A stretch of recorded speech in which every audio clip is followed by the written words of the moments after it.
The 12-inch MacBook that came out in 2015 was way ahead of its time. To the true Apple fanatics, it was the perfect device for its time.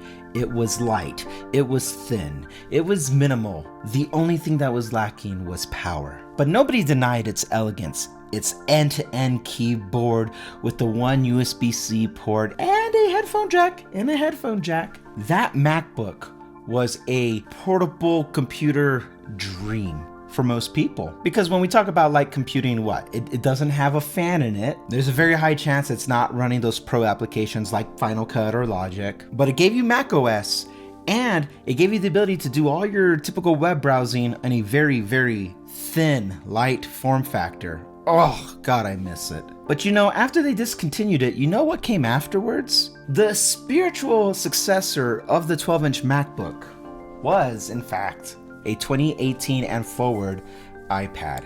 Look at this thing.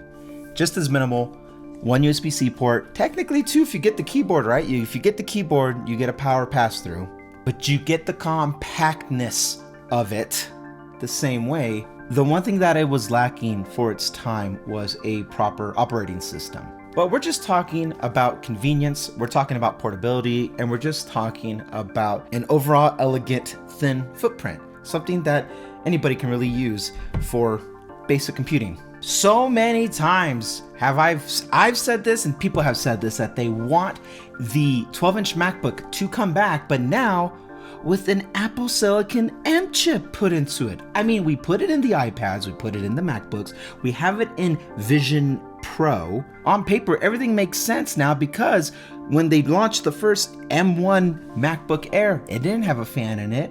It was everything that 12-inch MacBook was, but it just wasn't as thin. Okay, fine. But we've been able to do refinements after refinements since then, and we're getting pretty close to what it used to look like. If you look at the MacBook lineup now, there are certain design elements that remind me of that 12-inch MacBook. I guarantee that thing would sell like hotcakes, man.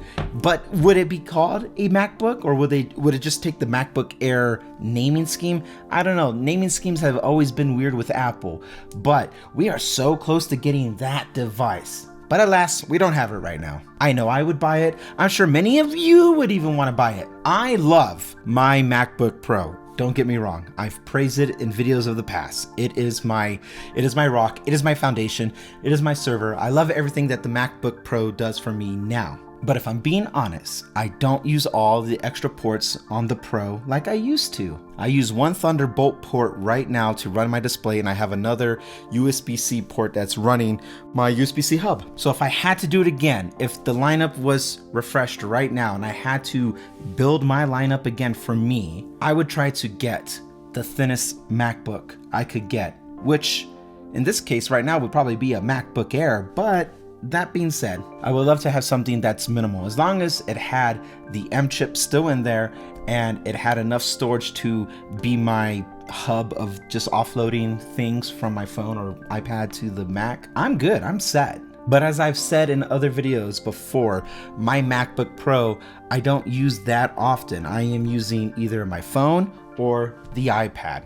But you know what would be crazy? Like, so weird, is what if I did end up still trying to be the spiritual successor of that 12-inch MacBook? What if I did try to buy the thinnest Apple device that ran an M chip Apple Silicon? Wouldn't that be weird?